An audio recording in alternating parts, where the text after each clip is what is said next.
नमस्ते छात्रों। नवी हिंदी नवा पाठ हम देख रहे हैं मेरे पिताजी, जो कि एक पूरक पठन है और इसके लेखक हैं डॉक्टर हरिवंश राय बच्चन जी। तो इस पाठ का कुछ हिस्सा हमने पहले वीडियो में देखा है। अब इस पाठ का अगला हिस्सा जो है हम आज देखने की कोशिश कर रहे हैं। देखिए कि पिताजी के दफ्तर से लौटने का कोई ठीक समय नहीं था। नौकरी के प्रारंभिक वर्षों में वे प्रायः देर से लौटते थे, 8-9 बजे, इससे भी अधिक देरी से, और खाना खाकर सो जाते थे। बात को जब कुछ जल्दी आने लगे तो खाना खाने से पहले कुछ देर पढ़ते, कभी खाना खाने के बाद भी, और कभी तो घूमने निकल जाते। सुबह गंगा स्नान में आने जाने के 8 मील, दिन को दफ्तर आने जाने के 8 मील, यानी कुल 16 मील चल देने पर भी उनकी चलास तृप्त नहीं होती थी, और रात को भी 2-3 मील घूम फिर आने को वे तैयार रहते थे। तभी तो मैं कहता हूँ कि उन्हें चलने का मर्ज था। सबसे अचरज की बात यह थी कि रात को चाहे जितनी देर से सोए, उठते हुए सुबह 3 ही बजे थे।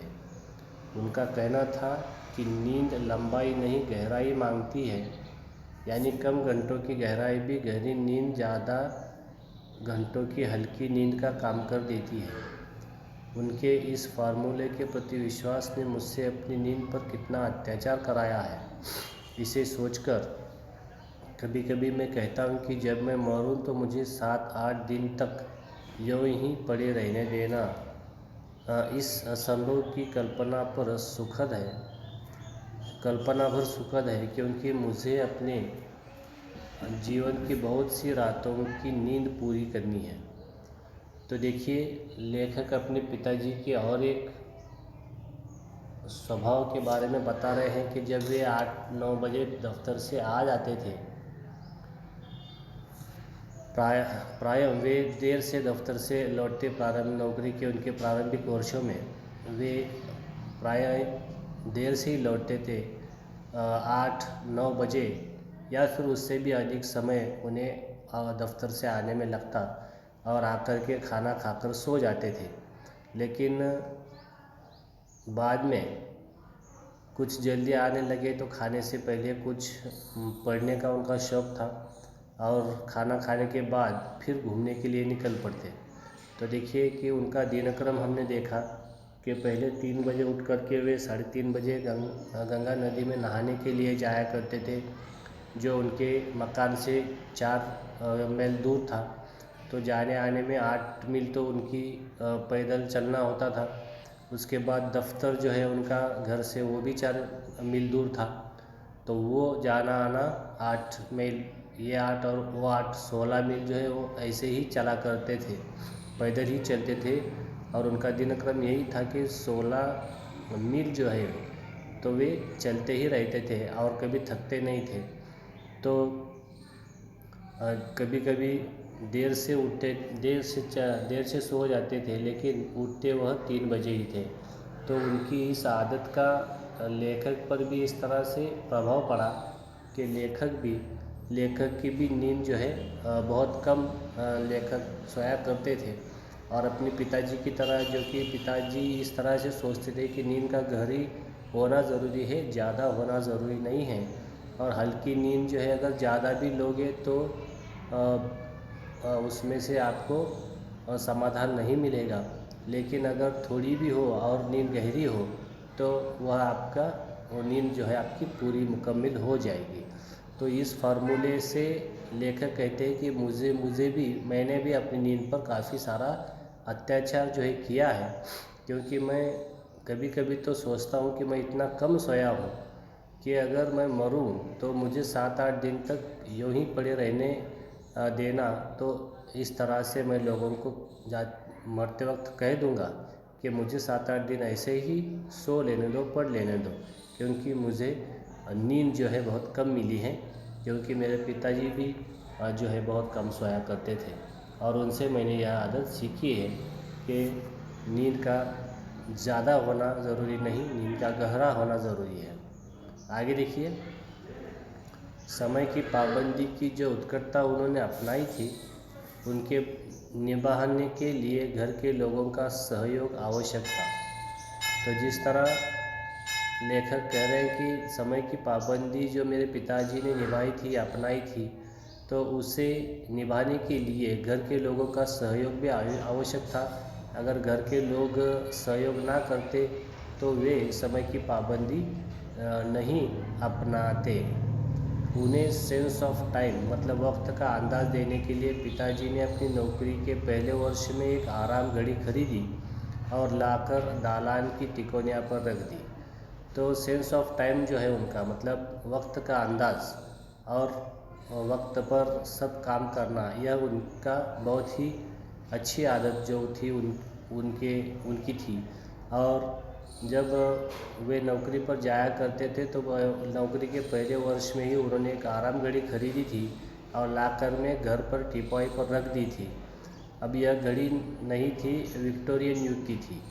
तो यह घड़ी जो है विक्टोरियन युग की थी, बड़ी पुरानी घड़ी थी और पायोनियर के दफ्तर में बहुत दिनों से काम दे रही थी और बहुत दिनों से दफ्तर में काम दे रही थी। वहाँ एक कंडम माल की तरह निकाल दी गई तो पिताजी ने शायद 2 रुपये में ले ली और वहाँ के जो दफ्तर में जो भी चीज़ें ख़राब हुआ करती थी, पुरानी हुआ करती थी, उसको कंडम मतलब ख़राब माल या फिर बिना किसी इस्तेमाल के लायक होने की वजह से जो हम निकाल देते हैं, तो उसी तरह उस घड़ी को निकाल दिया और मेरे पिताजी ने उसको 2 रुपये में ख़रीद लिया।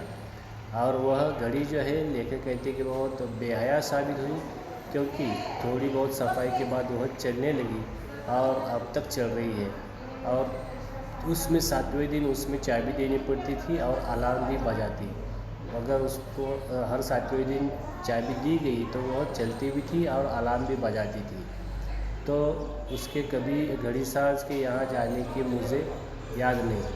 तो लेखक कहते हैं कि इतने दिन वह मेरे पास रही, लेकिन मुझे पता नहीं कि उसको मैंने कभी बिगड़ी हुई शक्ल में देखा हो या कभी उसमें बिगाड़ भी हुआ हो, तो यह मुझे जान नहीं पड़ता। तो लेखक कहते हैं कि उसकी तस्वीर मेरे दिमाग में नहीं है, लेकिन मेरे पिता के जीवन पर्यंत वह चलती रही है और उनके मृत्यु के बाद 30 वर्ष होने को आए, अब भी वह चल रही है। मेरे पास नहीं है, लेकिन मेरी बड़ी बहन के लड़के रामचंद्र, जो कि फुटबॉल के अखिल भारतीय प्रसिद्धि के खिलाड़ी हैं, उसे अपने नाना की एक निशानी के रूप में ले गए थे। जब मैं कभी राम के घर जाता हूँ, फिर कर मेरी आँख उस घड़ी पर जा टिकती है। हमारे घर में कितने जन्म मरण, शादी ब्याह, भोजन महोत्सव उसने देखे हैं, कितने हर्ष विषाद, अश्रु हास, वाद विवाद, कितने क्रोध कलह, रोदन गायन, श्रम संघर्ष की वही साक्षी रही है।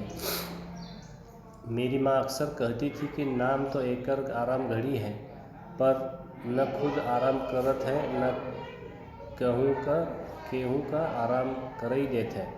आराम घड़ी नाम ऐसी घड़ियों को शायद इसलिए दिया गया होगा कि यह एक जगह रख दी जाती है। अलार्म से आराम आया हो तो भी कोई अचरज की बात नहीं। कभी कभी आराम का आ भी छोड़ दिया गया है और ऐसी घड़ियों को मैंने लोगों को राम घड़ी भी कहते सुना। तो लेखक कहते हैं कि लेखक के पिताजी के मरने के 30 साल के बाद वह 30 साल तक उसके जो बहन के लड़के थे, उनके जिनका नाम रामचंद्र था, उन्होंने अपने नाना की यादगार समझकर उस घड़ी को वे ले गए थे और काफ़ी दिन जो है वह वहाँ पर रहे थे। जब भी मैं राम के घर जाता हूँ, कवि कहते हैं, लेखक कहते हैं, जब भी मैं राम के घर जाता हूँ तो मेरी नज़र जो है एकाएक उस घड़ी पर टिक जाती है, क्योंकि उस घड़ी ने हमारे घर में बहुत दिनों तक वह घड़ी हमारे घर में रही है, जिसने कि बहुत सारे जन्म मरण देखे हैं, बहुत सारी शादी ब्याहें देखी हैं, बहुत सारे भोजन महोत्सव उसने देखे हैं, कितने हर्ष विषाद, अश्रु हास, वाद विवाद, कितने क्रोध कलह, रोदन गायन, श्रम संघर्ष की वह साक्षी है, क्योंकि बहुत दिनों से वह हमारे यहाँ रही है। और मेरी माँ कहती थी उस घड़ी के बारे में, ये कहती थी कि यह घड़ी जो है यह खुद आराम करती है, न दूसरों का आराम करने देती है। तो यह आराम से आराम तक जो है, यह आराम की बात है। अगर इसमें से आ निकाल लिया तो राम ही रह जाता है। और इस आराम घड़ी को कभी कभी मैंने राम घड़ी भी लोगों को कहते सुना है। तो इस तरह से यह पाठ जो है हमने पढ़कर और समझकर ख़त्म कर दिया है। तो इससे इसके नीचे जो भी स्वाध्याय दिया गया है, इस स्वाध्याय को आप पूरा कीजिएगा और